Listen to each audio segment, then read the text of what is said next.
Assalamualaikum warahmatullahi wabarakatuh. Merdeka. Kawan-kawan sekalian, saudaraku sebangsa dan setanah air. Sebentar lagi kita akan berdiri di depan tanggal bersejarah. 17 Agustus 2025. 80 tahun sejak proklamasi. Usia yang membuat kita wajib bertanya. Bukan hanya sudah sampai di mana kita, tetapi juga kemana kita akan melangkah. Tahun ini, pemerintahan Presiden Prabowo Subianto dan Wakil Presiden Gibran Rakabuming Raka memasuki tahun pertama. Mereka memulai tugas di sebuah titik waktu yang syarat makna saat bangsa ini memasuki masa matang, namun masih memikul beban janji-janji kemerdekaan yang belum sepenuhnya terpenuhi. Sejak pelantikan pada 20 Oktober 2024, Presiden Prabowo menggariskan 3 hal pokok: kedaulatan pangan, kemandirian energi, dan pembelaan terhadap kemerdekaan Palestina. Ini bukan sekedar agenda teknis, tetapi juga sebuah pesan yang selaras dengan amanat kemerdekaan 1945. Berdiri di atas kaki sendiri, menjaga martabat bangsa dan berpihak pada kemanusiaan yang universal. Mari kita lihat satu persatu. Makan bergizi gratis atau MBG bukan sekedar memberi nasi dan lauk pada pelajar, ibu hamil, dan menyusui. Di baliknya ada pesan masa depan bangsa ini ditentukan oleh perut yang kenyang dan otak yang kecukupan gizi. Bagaimana kita bisa bicara Indonesia Emas 2045 jika generasi yang kita besarkan hari ini tumbuh dalam kekurangan? Tetapi makan siang bergizi gratis juga menguji kita. Sanggupkah kita memastikan setiap suapan itu sampai di meja yang tepat dengan kualitas yang layak tanpa bocor di jalan? Disinilah moralitas kebijakan diuji. Bukan di atas podium, tetapi di dapur-dapur sederhana dan ruang kelas yang jauh dari sorot kamera.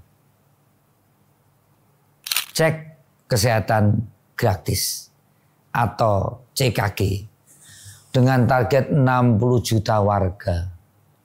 Tampak sebagai program kesehatan, tetapi bila kita renungkan, ini adalah cermin dari janji konstitusi bahwa negara hadir melindungi seluruh rakyat.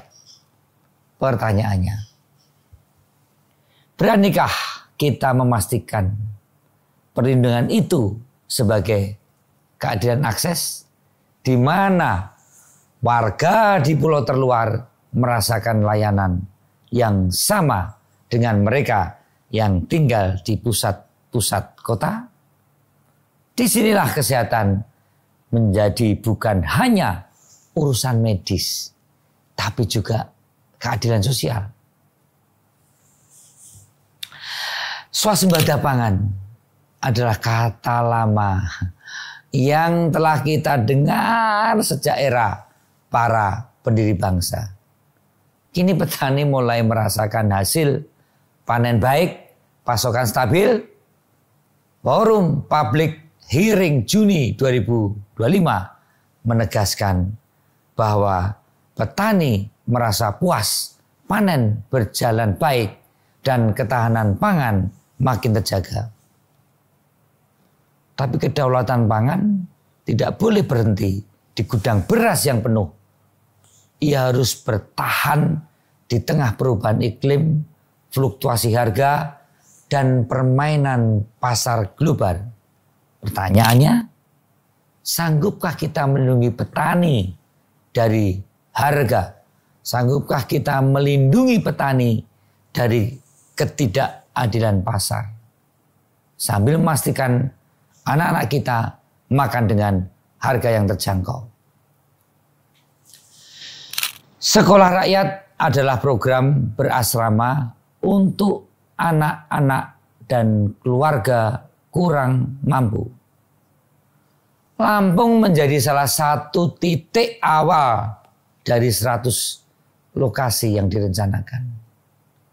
Ini bukan sekedar sekolah, tetapi sebuah janji bahwa kemiskinan tidak boleh diwariskan. Program ini menghidupkan kembali semangat Ki Hajar Dewantara dan para pendiri bangsa yang meyakini pendidikan sebagai pintu kemerdekaan sejati. Sekolah seperti ini hanya akan menjadi mercusuar jika guru-gurunya memiliki dedikasi, kurikulumnya relevan, dan dananya terjamin. Pendidikan bila dipandang secara filosofis adalah seni menyiapkan manusia menjadi pemilik masa depan. Dan masa depan itu tidak boleh hanya dimiliki oleh mereka yang lahir dari keluarga berada.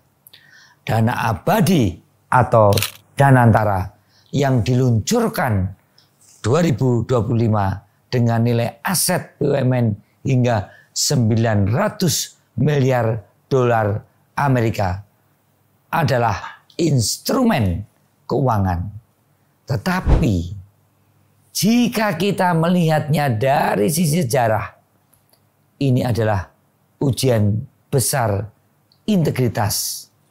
Uang sebesar itu bisa menjadi fondasi kemandirian fiskal atau menjadi sumber kebangkrutan moral jika salah kelola. Pertanyaannya, apakah kita membangun untuk 100 tahun kemerdekaan atau sekedar membagi-bagi untuk kepentingan jangka pendek? Kita mencatat indeks kepuasan publik terhadap pemerintah ini berada di angka 74,6%. Positif pada awal Februari sampai dengan April 2025. Menteri Agama Nasaruddin Umar mendapat penilaian tertinggi karena berhasil menjaga toleransi di bulan Ramadan dan Lebaran. Angka dan pujian ini membanggakan, tetapi jangan sampai membuat kita kehilangan kewaspadaan. Politik yang bijak adalah politik yang bisa melihat ancaman di balik tepuk tangan. Karena itu, revisi Undang-Undang TNI yang menimbulkan potensi difungsi militer patut kita soroti. Demokrasi sipil adalah salah satu janji terbesar reformasi yang dibayar mahal dengan pengorbanan generasi sebelumnya. Apakah pantas kita menggadaikannya hanya demi alasan stabilitas semu? Momentum 80 tahun kemerdekaan juga menuntut pemerataan.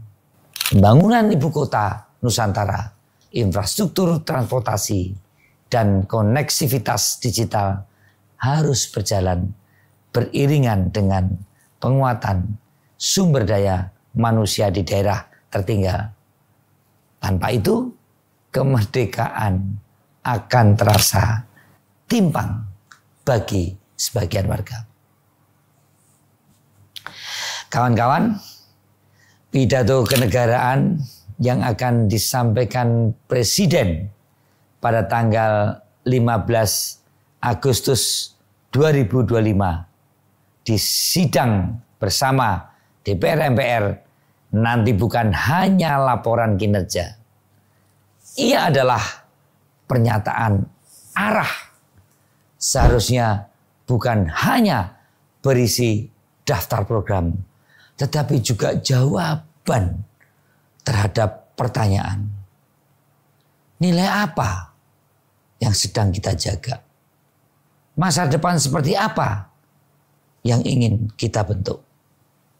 Dan satu hal lagi, komunikasi publik, banyak program baik yang tak sampai ke telinga rakyat kecil.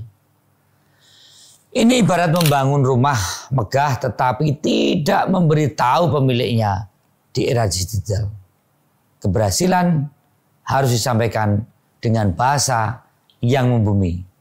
Media yang kreatif dan melibatkan rakyat sebagai bagian dari cerita, bukan sekedar penonton. Menjelang 80 tahun kemerdekaan, kita punya infrastruktur lebih baik, dana lebih besar, dan teknologi lebih canggih dibanding para pendiri bangsa. Tetapi modal terbesar tetaplah kesadaran bahwa kita mengelola negara bukan untuk hari ini saja, melainkan untuk 20, 50, bahkan 100 tahun ke depan. Kinerja awal pemerintahan Prabowo Gibran telah menunjukkan langkah awal yang menjanjikan. Makan siang bergizi gratis, cek kesehatan gratis, swasembada pangan, sekolah rakyat, danantara, hingga pembangunan IKN. Tetapi semua ini harus dibungkus oleh satu kerangka moral yang jelas bahwa Astacita bukan sekedar daftar target, melainkan panduan etis untuk menjaga bangsa bermartabat. Membangun itu perlu dana, visi, dan teknologi. Membangun dengan benar memerlukan hati yang tidak lupa pada sejarah dan pikiran yang jernih memandang masa depan. Dirgahayu Republik Indonesia yang ke-80 tahun. Wassalamualaikum warahmatullahi wabarakatuh. Merdeka. Kita seruput teh sore hari ini untuk 80 tahun Indonesia merdeka.